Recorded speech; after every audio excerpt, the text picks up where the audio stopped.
Good morning 10th class. आज मैं छुट्टियों के बाद आपकी पहली कक्षा ले रही हूँ और मुझे छुट्टियों के बारे में बात करनी है कि आपने इस बार अपने असाइनमेंट पूरे किए होंगे। हर सब्जेक्ट में असाइनमेंट थे आपके और पढ़ाई भी की होगी, क्योंकि इस परिस्थिति में पढ़ाई अब टाली नहीं जा सकती है, करना ज़रूरी है। जो भी हम यहाँ से आपको पढ़ा रहे हैं उसे भी पढ़ना आवश्यक है। तो मैं आपको व्याकरण पढ़ा रही हूँ, शुरू से ही मैंने व्याकरण लिया है। तो आज मैं रचना के आधार पर वाक्य भेद पढ़ाने जा रही हूँ। तो बच्चों, सबसे पहले मैंने आपको किसी और कक्षा में भी वाक्य के बारे में बताया था, तो हम फिर से रिवाइज करेंगे कि वाक्य किसे कहते हैं। और इसके अतिरिक्त आज की कक्षा में जो आपको लिखित कार्य करना है वो आपको कक्षा के साथ भेजा गया है, उसको कॉपी कर लीजिएगा। और बच्चों, इस वीडियो को अगर कक्षा में इस समय थोड़ा कुछ समझ में ना आया हो तो फिर दोबारा चलाकर देख सकते हैं, ताकि परीक्षा के लिए आपका ये पाठ पूरा तैयार हो जाए। आपके परीक्षा में इस पाठ से 3 या 4 नंबर के प्रश्न आते हैं। अलग अलग तरीक़ों से वो प्रश्न कैसे आते हैं ये हम बाद में सीखेंगे। पहले हम इस पाठ को समझते हैं और पढ़ते हैं। तो आराम से आप ध्यान दीजिएगा मेरे साथ। वाक्य के भेद 2 आधारों पर होते हैं, रचना के आधार पर और अर्थ के आधार पर। लेकिन उससे पहले हम जानेंगे कि वाक्य क्या है। तो बच्चों, वाक्य भाषा की सबसे छोटी इकाई है, जिससे हम अपने मन की बात किसी से कह सकते हैं या किसी के मन की बात को पूरा समझ सकते हैं।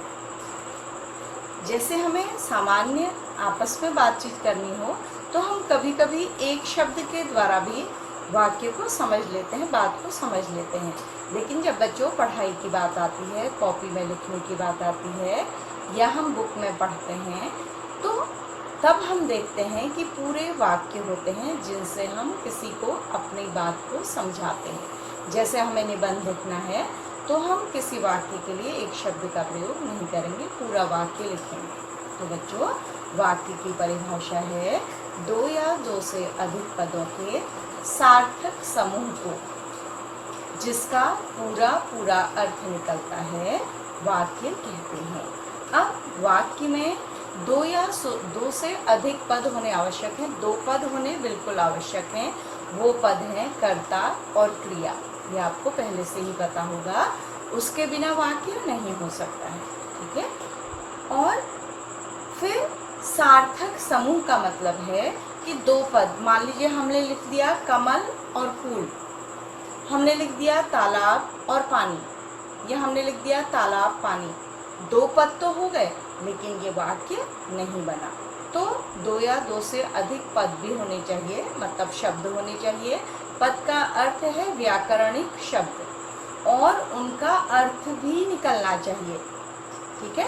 हम वाक्य में शब्दों को इस तरह से लिखते हैं कि उसका पूरा अर्थ निकले, उसे वाक्य कहा जाता है। यह आपको सामने परिभाषा दिखाई दे रही है।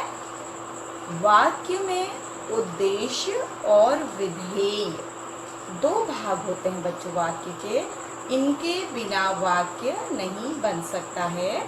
ठीक है। जैसे हम कुछ उदाहरण यहाँ पर लिखे हुए हैं।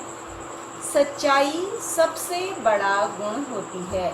इसमें बच्चों जो हमारा ये पहला शब्द है ये है सच्चाई। ठीक है। सबसे बड़ा गुण होती है, ये क्या है? विधेय है। तो वाक्य में उद्देश्य और विधेय का होना ज़रूरी है। तो सच्चाई सबसे बड़ा गुण होती है, यह एक पूरा वाक्य है। लेकिन अगर हम इससे 2 शब्द लिख दें कि सच्चाई और सबसे, क्या ये पूरा वाक्य बनेगा? नहीं बनेगा। या हम लिख दें सच्चाई और गुण, तो भी वाक्य नहीं बनेगा। तो हमें सच्चाई सबसे बड़ा गुण होती है, इसके बिना ये पूरा वाक्य नहीं बनेगा। और बच्चों, शब्दों को क्रम से रखना भी ज़रूरी होता है। पास से रखना और क्रम से रखना। मान लो हम लिख दें गुण होती है सबसे बड़ा सच्चाई, तो भी हमारा वाक्य अव्यवस्थित बन रहा है। इसीलिए आपको हिंदी और अंग्रेजी में वाक्यों को, जंबल वर्ड्स को आपको ठीक करके वाक्य बनाना सिखाया जाता है। ये छोटी छोटी चीज़ें आप देखिएगा। कभी कभी एक परीक्षा में, अभी मैं बुक में देख रही थी कि ये आ गया था कि वाक्य के कितने भाग होते हैं। तो कितने भाग होते हैं बच्चों? दो भाग होते हैं। ठीक है। अब अगर वाक्य का अर्थ मैंने बताया आपको, शब्द हम लिख दें लेकिन उन्हें क्रम से नहीं लिखा या निरर्थक शब्दों को हमने जमा कर दिया तो वो वाक्य नहीं बनते। सच्चाई होती है तो ये भी वाक्य नहीं है, क्योंकि इसका अर्थ नहीं कर रहा है। ठीक है। तो वाक्य हैं, जैसे आपके सामने है, वह जाता है, ये एक पूरा वाक्य है, चाहे छोटा है। ठीक है। मैं सोता हूँ, ये भी पूरा वाक्य है। फिर थोड़ा बड़ा वाक्य है, मैं उस सफ़ेद रंग के घर को देखता हूँ। तो वाक्य बड़ा भी हो सकता है और छोटा भी हो सकता है। अब हम आते हैं वाक्य के भाग पर। तो वाक्य के मैंने आपको बताया था कि एग्ज़ाम में इस तरह के छोटे से प्रश्न भी आते हैं 1 नंबर का, कि वाक्य के कितने अंग होते हैं। तो वाक्य के बच्चों 2 अंग होते हैं, उद्देश्य और विधेय। अंग्रेजी में भी पढ़ते हैं आप, सब्जेक्ट और प्रेडिकेट। ठीक है। तो उद्देश्य किसे कहते हैं?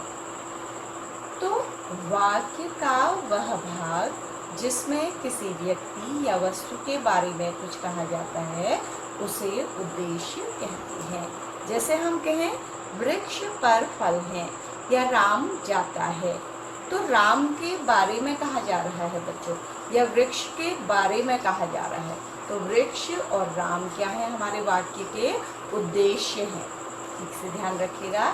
ये याद करने का कुछ भी नहीं है, लेकिन परीक्षा के लिए अत्यधिक महत्वपूर्ण है। केवल समझना है, आपको याद नहीं करना है। अगला है विधेय। वाक्य में उद्देश्य के बारे में जो कहा जाता है या उसका जो काम होता है उसे विधेय कहते हैं। जैसे मैंने कहा था राम चलता है, या हम कोई भी वाक्य ले लें, पुजारी मंदिर जाते हैं। तो पुजारी क्या है? उद्देश्य है, और विधेय क्या है? मंदिर जाते हैं। ठीक है। अधिकतर विधेय क्या होता है बच्चों? कर्ता। ठीक है। जैसे मैंने इसमें अलग अलग आपको दिखाया है कि राम जाता है, तो राम उद्देश्य है और जाता है क्या है? विधेय है। ठीक।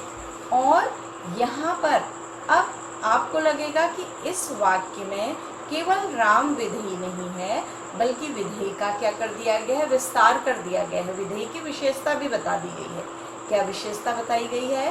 राम जो मंदिर के पास रहता है। विधेय को बच्चों क्या कर दिया गया है? बड़ा कर दिया है। ठीक है। फिर जाता है, इसका क्या है? विधेय।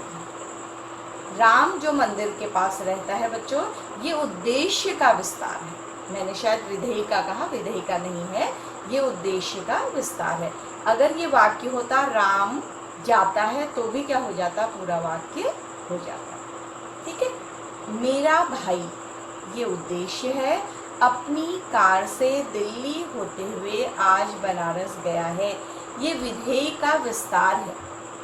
तो उद्देश्य और विधेय 2 शब्दों से ही नहीं बनते या 3 शब्दों से ही नहीं बनते हैं, अधिक शब्द भी होते हैं। ठीक है। ये हमारा वाक्य हो गया। अब हमें जो पढ़ना है वाक्य भेद जो हम करते हैं बच्चों, वो 2 आधारों पर करते हैं।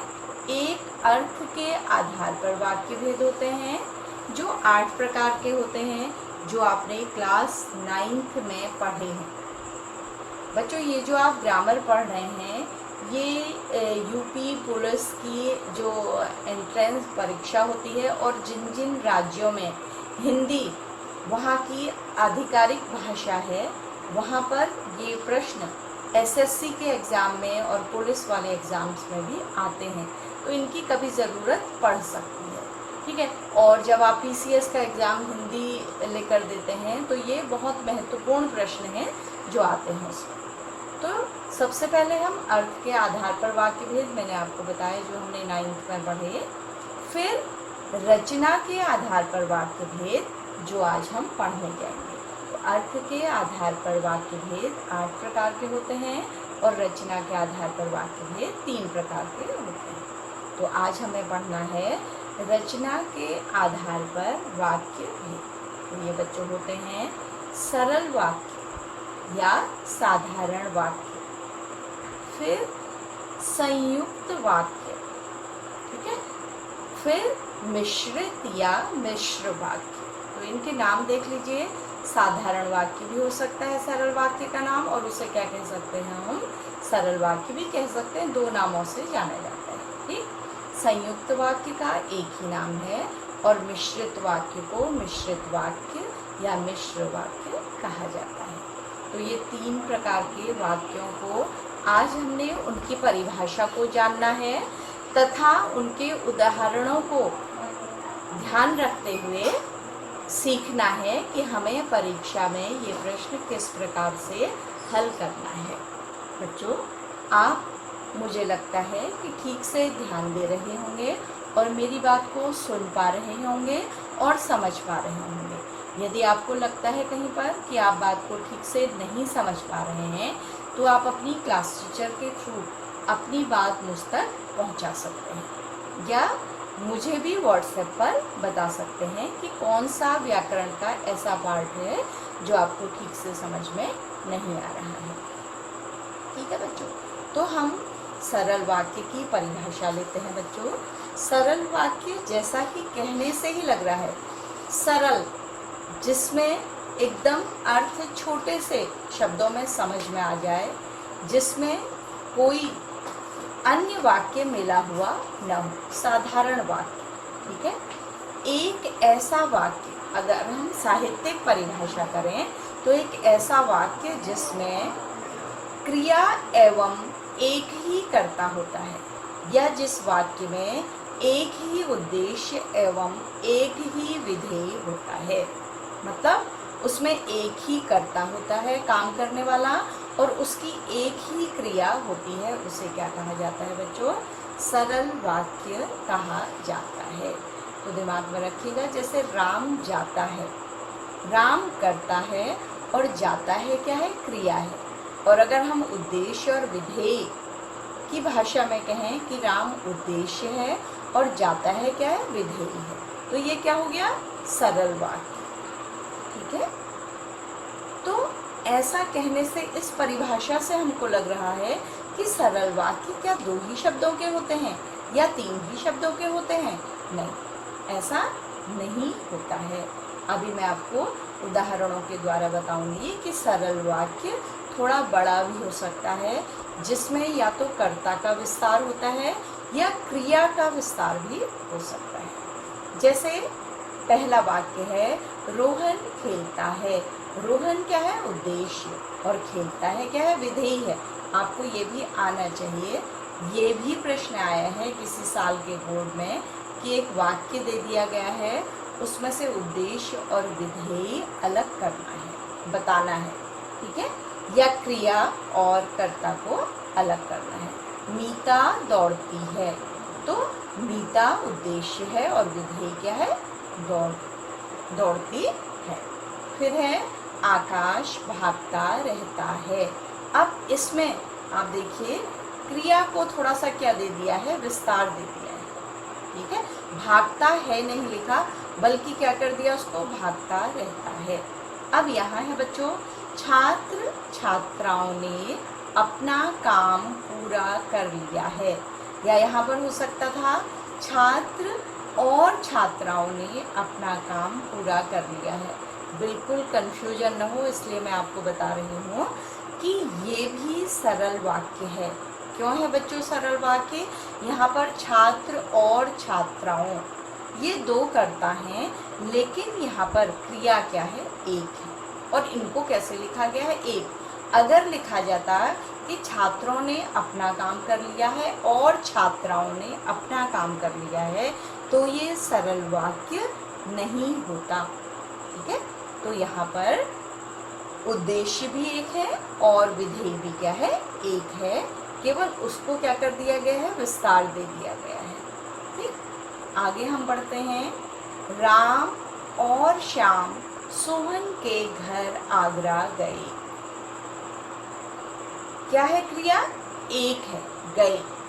जो मुख्य क्रिया होती है वो सरल वाक्य में केवल एक होती है। ठीक है, राम और श्याम ये भी कर्ता एक साथ हैं, संयुक्त हैं। सोहन के घर, ये तो उनका टारगेट बताया गया है, उनका कर्म बताया गया है, जहाँ वो जा रहे हैं वो बताया गया है। तो आगरा गए, तो ये भी क्या है? सरल वाक्य है। राम और श्याम जब शब्दों के बीच में और लगता है तो वाक्य का प्रकार अलग नहीं होता। लेकिन अगर ये वाक्य होता राम आगरा गया और श्याम भी आगरा गया, जब वाक्यों के बीच में और आता तो ये सरल वाक्य नहीं रहता। जब आप संयुक्त वाक्य को पढ़ेंगे तो ये बात आपके सामने और क्लियर हो जाएगी। आपने आज खाना क्यों नहीं खाया? मैंने आपके लिए अलग अलग तरह के वाक्य रखे हैं। ये प्रश्नवाचक वाक्य भी सरल वाक्य में हो सकता है। आपने आज खाना क्यों नहीं खाया? तो यहाँ पर भी आपने क्या है? कर्ता है। ठीक है, इसको सर्वनाम कर्ता को लिया गया है। खाना क्यों नहीं खाया, ये खाना जो है ये क्या है? कर्म है। खाया ये कर्ता है, तो ये भी क्या है? सरल वाक्य है। क्योंकि इसमें एक उद्देश्य है और एक विधि है, एक ही क्रिया है। जो क्रिया होती है वो प्रमुखता से एक होती है सरल वाक्यों में। तुम अपना काम करो, आज्ञा देना भी सरल वाक्य में हो सकता है। ठीक है, क्योंकि इसमें तुम जो है वो उद्देश्य है और काम करो क्या है? क्रिया है। अपना क्या है? इसका विस्तार है। शायद ट्रेन आ गई हो, तो शायद ये अपने जो मन के भाव हैं उनको अभिव्यक्त करने के लिए दिया गया है, तो ये कर्ता नहीं है। ट्रेन क्या है? कर्ता है और ये क्रिया है। तो ये सब बच्चों इस तरह से हमने सरल वाक्य पढ़े। सरल वाक्य में था कि एक उद्देश्य और एक विधेय, एक कर्ता और एक क्रिया। और कर्ता कभी कभी पेयर में भी होते हैं, लेकिन उनकी क्रिया क्या होती है? एक होती है, वो एक साथ काम करते हैं, तो वो सरल वाक्य होते हैं। अगला हम ले रहे हैं, मुझे लगता है आपको सरल वाक्य समझ में आ गए होंगे। संयुक्त वाक्य, उसके नाम से ही पता चल रहा है, कंपाउंड या जॉइंट वाक्य। जॉइन जिनको कर दिया जाता है, मतलब दो सरल वाक्यों को जोड़ दिया जाता है। ये समझ लीजिए, पहला आपका सरल वाक्य था। अब संयुक्त वाक्य में तो ऑब्वियसली क्या हो जाएगा बच्चों? दो विधेय होंगे और दो क्या होंगी? क्रियाएं होंगी, और उनको हम किससे जोड़ देंगे? समुच्चय बोधक से जोड़ देंगे। ठीक है, उनके बीच में और, तथा, परंतु, इस तरह से समुच्चय बोधक लगाकर दो स्वतंत्र वाक्यों को हम जोड़ देंगे। तो इसकी परिभाषा है, ऐसा वाक्य जिसमें, इसमें बच्चों देखो बिंदी नहीं रखी है। ठीक है, इसको आप गलत मत लिखिएगा, इसमें बिंदी लगाइएगा। ऐसा वाक्य जिसमें दो या दो से अधिक सरल वाक्य, ठीक है, दो भी वाक्य सरल वाक्य जुड़ सकते हैं या दो से अधिक सरल वाक्य एक साथ आ सकते हैं। तो समुच्चय बोधक, किन किन समुच्चय बोधकों से जुड़ते हैं ये? और, अथवा, इसलिए, तथा, किंतु, परंतु, पर, फिर भी, या, इनसे जुड़े होते हैं, उन्हें संयुक्त वाक्य कहते हैं। संयुक्त मतलब एक साथ जिन्हें लिख दिया गया है, दो या दो से अधिक सरल वाक्यों को जोड़कर एक साथ लिख दिया गया है। ऐसे वाक्यों में दोनों वाक्य स्वतंत्र होते हैं, अपना अर्थ देने वाले होते हैं, और उनका स्थान क्या होता है? समान होता है। समान होता है, उनमें से कोई भी कम नहीं होता है किसी से। ठीक है, तो इसके हम कुछ उदाहरण आपको देंगे जिससे आपको ये और स्पष्ट हो जाएगा। जैसे, वह सुबह गया और शाम को लौट आया। जब हम इसे पूरा लिखते हैं तो वह सुबह गया और वह शाम को लौट आया। तो ये दो बच्चों पूरे वाक्य हैं। ठीक है, तो इनमें इनकी क्रिया भी क्या है? गया अलग क्रिया है, और लौट आया अलग क्रिया है, दो क्रियाएं हैं, इसलिए ये वाक्य क्या है, संयुक्त वाक्य का उदाहरण है। अगला है दिन ढल गया और अंधेरा बढ़ने लगा। तो दोनों में अपने अपने उद्देश्य हैं, अपने अपने विधेय हैं। अगर हम और हटा दें तो ये दोनों अपने क्लियर पूरे पूरे वाक्य हैं, इसलिए ये कौन से वाक्य हैं, संयुक्त वाक्य हैं। अभी जैसे हमें इसको सरल वाक्य बनाना होगा बच्चों, तो क्या होगा, दिन ढलने से अंधेरा बढ़ गया, तो ये एक वाक्य हो जाएगा, तब ये संयुक्त वाक्य नहीं रहेगा। ठीक है। वह सुबह गया और शाम को लौट आया, सुबह का गया वह शाम को लौट आया। तो आपके इस तरह से भी आते हैं बच्चों जो प्रश्न आते हैं। पहले आता है आपको वाक्य को पहचानिए, ये कौन सा है, जैसे आपको ये वाक्य दे दिया जाएगा ये वाला, और कहा जाएगा कि इसको पहचानिए ये कौन सा वाक्य है। दूसरा आपको दिया जाता है कि इन वाक्यों को इंटरचेंज करिए, जैसे इसको सरल वाक्य में बदलिए या सरल वाक्यों को संयुक्त वाक्यों में बदलिए। तो आपको ये भी सीखना है, ये आपको अभ्यास में भी सिखाया जाएगा। ठीक है। अब प्रिय बोलो पर असत्य नहीं, तो यहाँ पर प्रिय बोलो वाक्य है, फिर असत्य नहीं, ये दो वाक्य हैं। और पर ने जो समुच्चय बोधक है इसने इन दोनों को क्या कर दिया है, जोड़ दिया है, तो ये अपने आप में पूरा है। प्रिय बोलो हम अकेले भी बोल सकते हैं। ठीक। अगला है मैंने बहुत परिश्रम किया इसलिए सफल हो गया, तो इसलिए ने इस वाक्य को क्या कर दिया, जोड़ दिया। तो मैंने बहुत परिश्रम किया, तो हम इसको अलग भी लिख सकते हैं, और मैं सफल हो गया इसको भी अलग लिख सकते हैं। तो इस तरह से संयुक्त वाक्य में हमने पढ़ा दो सरल वाक्यों को यदि हम आपस में किसी समुच्चय बोधक से जोड़ दें तो उन्हें क्या कहा जाता है, संयुक्त वाक्य कहा जाता है। अब मैं बहुत तेज दौड़ा फिर भी ट्रेन नहीं पकड़ सका। अब ये दोनों देखिए अलग अलग अगर हम पढ़ेंगे, मैं बहुत तेज दौड़ा, ठीक है, तो ये पूरा वाक्य है। और अगला वाक्य है ट्रेन नहीं पकड़ सका, ये भी पूरा वाक्य है। मैं ट्रेन नहीं पकड़ सका, जब इसको हम पूरा लिखते हैं तो मैं को हम यहाँ कर देते हैं, अंडरस्टूड होता है वाक्य में कि वो वहाँ पर है। और ये फिर भी ने इसको क्या कर दिया, दोनों को जोड़ दिया, तो यहाँ पर विराम लगाने की ज़रूरत नहीं पड़ी। किसकी वजह से बच्चों, फिर भी की वजह से दो वाक्य जुड़ गए, तो ये संयुक्त वाक्य हो गए। ठीक है। राम ने परिश्रम किया है, उसे मेहनत का फल अवश्य मिलेगा। ठीक है।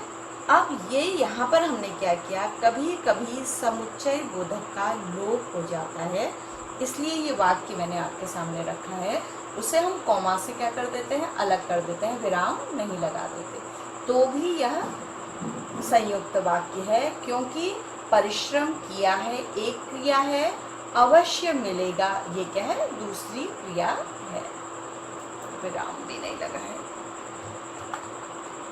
तो अगला वाक्य है बच्चों,